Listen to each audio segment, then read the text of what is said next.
promote for today. Awake forever in a sweet unrest, no other than Mr. Chuck Rosenthal. Okay. Welcome to Book 101, Mr. Chuck, and can you please Thank you, introduce? Daniel. Thank you for having me. I Yes. appreciate it. Can you Best please? opportunity. Yes. Can you please introduce more about yourself? Well, I was born in Erie, Pennsylvania, and I've had I've had a number, I guess, different careers. I guess I've been advertised as a cowboy who has turned into a professor, which isn't exactly true. I was already a professor when I became a cowboy, um, Yes. and uh, and I loved horseback riding, and I really changed my life. Changed my life. Uh, but the other thing I've done is written every day since I was probably 25 years old, and now it's almost 50 years later, not quite 48. And I've gotten several degrees in writing. And I live in Topanga Canyon, California, which is very close to Malibu, as if you know the California geography. And I live in kind of the urban wilderness interface, it's called. We have many wild animals here, um, except for bears. We don't have bears. And I don't need to go on writing retreats because I live in one. I have a little cabin below my house that I can go into and write. And although this book I wrote by hand in pencil in a Wow. notebook, and that was very interesting. So I'm not. I don't write serial books. I write a new book every time, and uh, and I love writing and reading Oh, and yes. reading. So in fact, who am I reading now? I'm reading several books now, but Yes. I don't know if I could how much I can encapsulate my life, but So, Mr. Chuck Rosendahl, thank you so much for sharing your talent to well, the world. Thank you so much. yeah, you're, So, you're welcome and thank you. Yeah. so what does the title "Awake Forever" in a sweet unrest symbolizes in the context of the novel?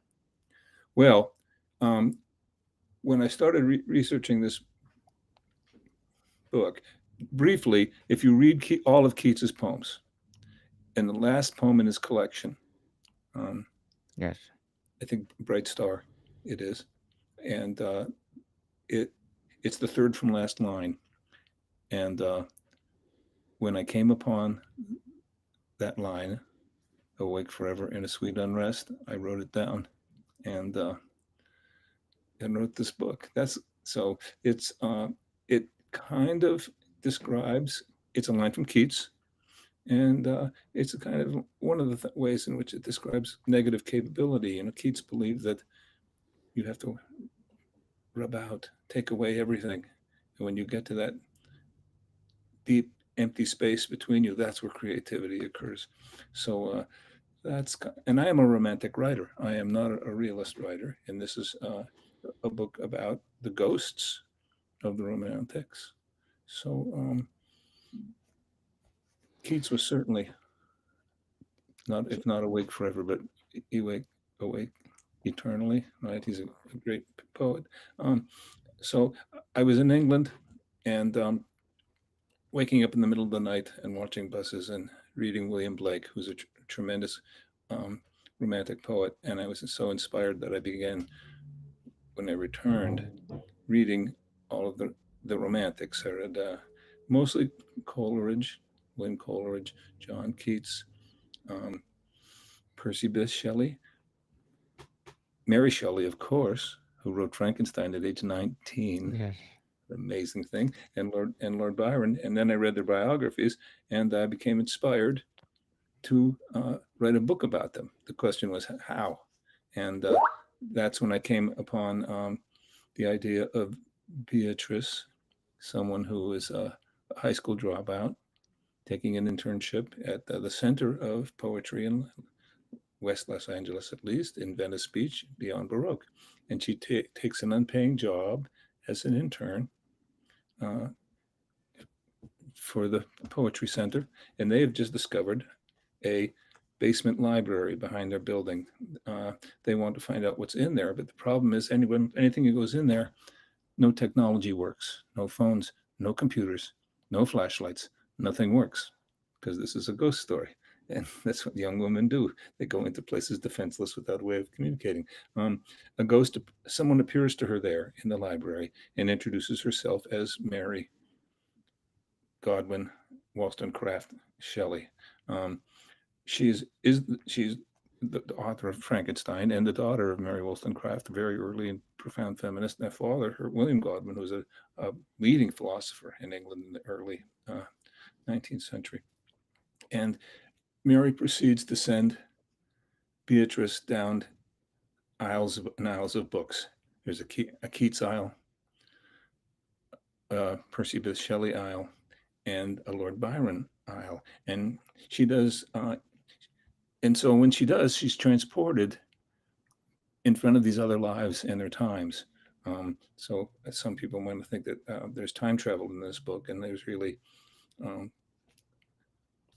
on the most prima facie level, right, surface level, that she does move in time, and she travels twice.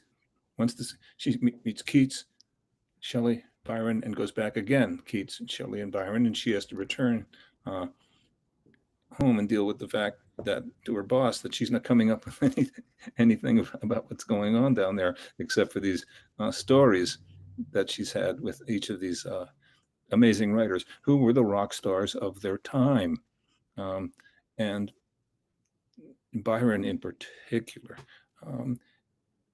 And they were exciting men.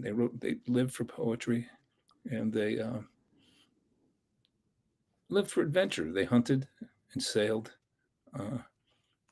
and those are the kind of the encounters that Beatrice has when she walks in the around Scotland with Keats and visits haunted monasteries and Loch Ness. She walks across France with Shelley and Mary Shelley and Mary Shelley's stepsister, Mary Godwin, and goes sailing with Shelley, and she meets Byron at a ball in a ballroom in Venice, Italy. So she's learning, and it's a page turner because you want to know what's going to happen. You want to know what's going to happen in each of these adventures she has.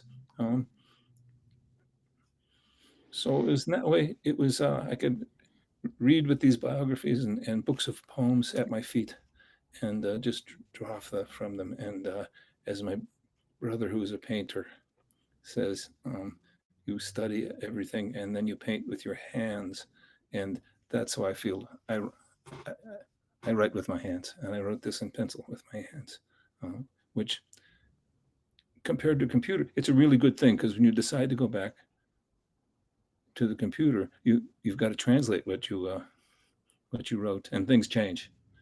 So that's a really, really a wonderful feeling. But creating is a wonderful feeling.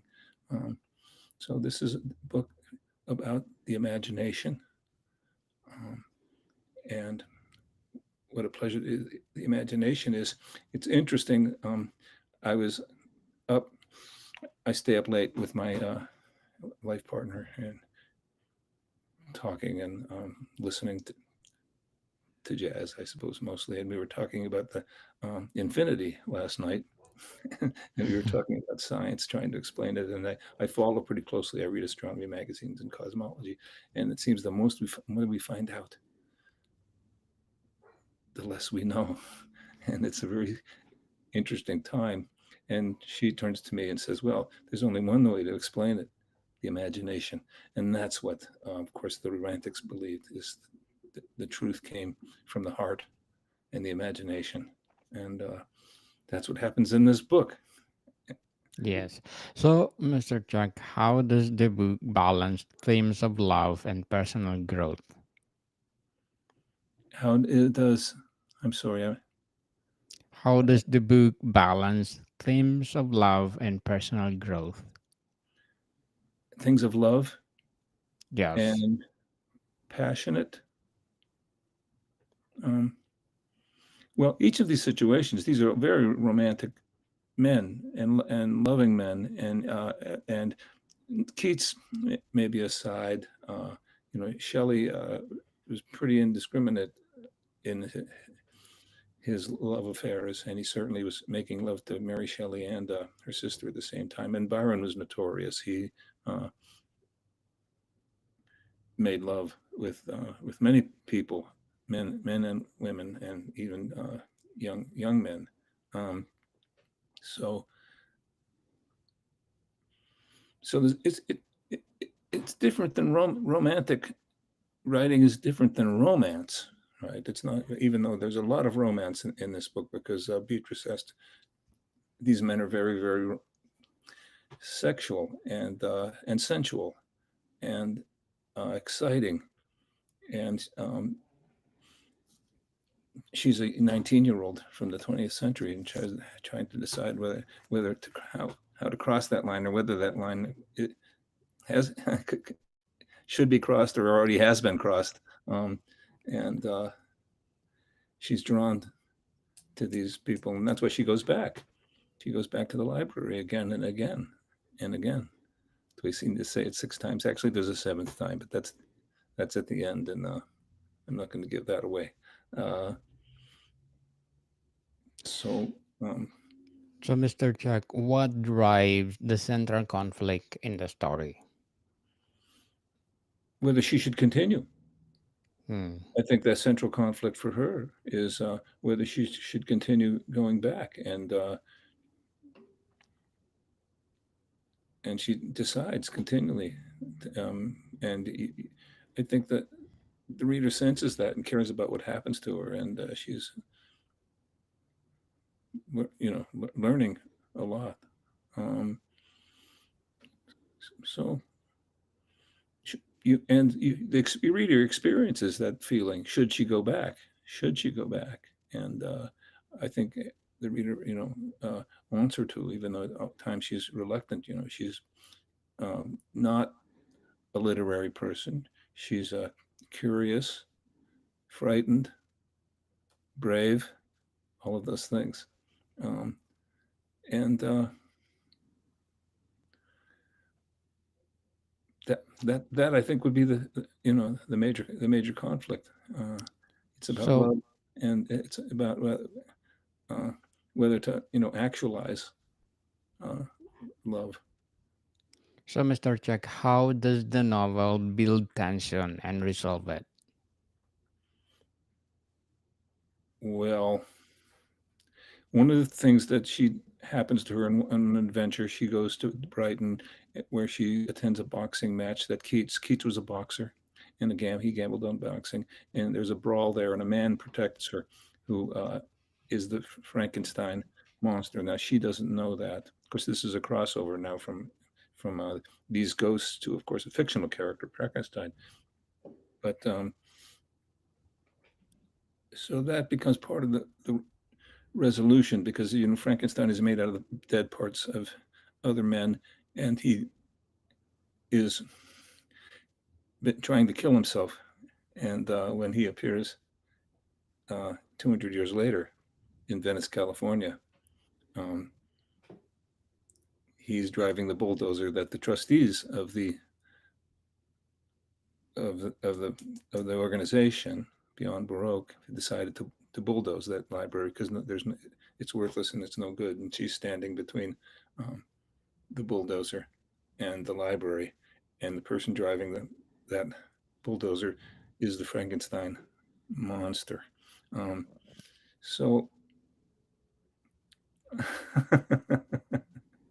The spoilers. yeah, I don't know. So whether in the end it's going to get buried, right? And she has to experience death of her own, and she has to try to find out.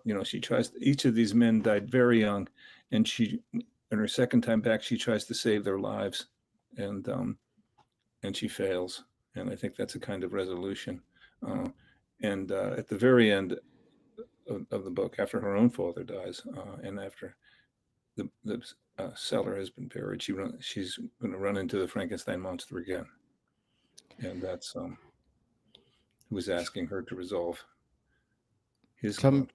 yes. So, Mr. Jack, what will be your advice for those people out there, or oh yes, people out there want to uh join or want to create their own novel, to aspiring writers out there? Well, um, now you have to write what you love. What do you read? And I think you'll write what you read and write about what you read. So that's my first advice: is to find what you love and write about it. The second would be to write about it. You must write every day. And my other advice would be to understand that when you're when you're done, the only reason you have a first draft is because without it, you can't have a second draft and a third draft. And that's an important lesson, I think, for a writer to learn.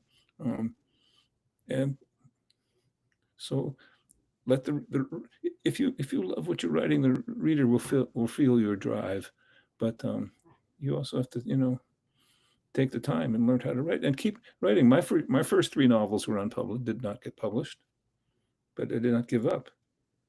That's the other thing I think for a writer should know is to persevere. But I don't have a how-to. Uh, I think every time you read a book, it's a how-to. You're learning how to write a book when you read a book. So I'd encourage that So, as well. Mr. Yes. So, Mr. Chuck, what will be your short-term and long-term goals in writing? Oh, well, my short-term goal with this book was to get noticed. I've been writing a long time, and I've always just set my book aside and started another book. And so short-term, my goals are to get the book published and then get it in people's hands and get in situations like this where I can talk about the book. Um, Long-term is not so long anymore. I'm 73 years old, so I don't know how much the long term is, but it's to find another. So the next thing is to find another book that I want to write, and I've been reading a lot of interesting people. Right now, I'm reading Yoko Tawada and George Sand, and I read Proust all the time. Um, so um, so that's the next goal, is to find the book I want to write about, and a different book, and write a different book. So Looking forward for your more books to come, Mr. yes, Chuck, yeah, I'm and good I luck hope for you your do, guys. goals. Good luck for your goals. And to sum up our episode for tonight, how does the ending resolve or perpetuate the feeling of sweet unrest? That you can't change history. Um, that you have to face your fears and let your imagination meet the world. And in the end, in this book is kind of, some things are unresolved, but things do get resolved for the Frankenstein monster, and he does in the end achieve his sweet unrest. So um, Yes, yes, yes, Mr. Chuck Rosendahl, thank you so much for sharing your talents to the world. And of course, we are looking forward for more empowering books or empowering novels to come, or more novels, right?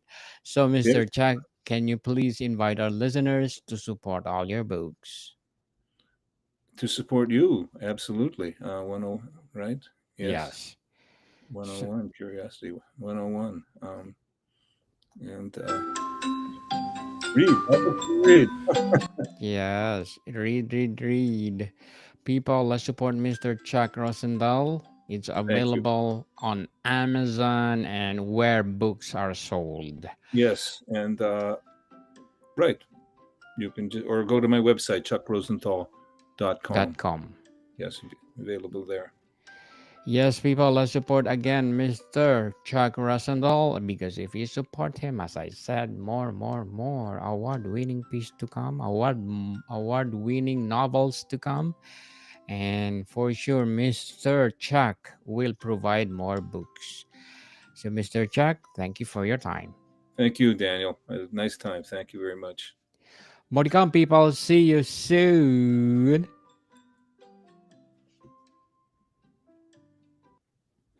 So, Mr. Chuck, you are most welcome to come back and promote your books next.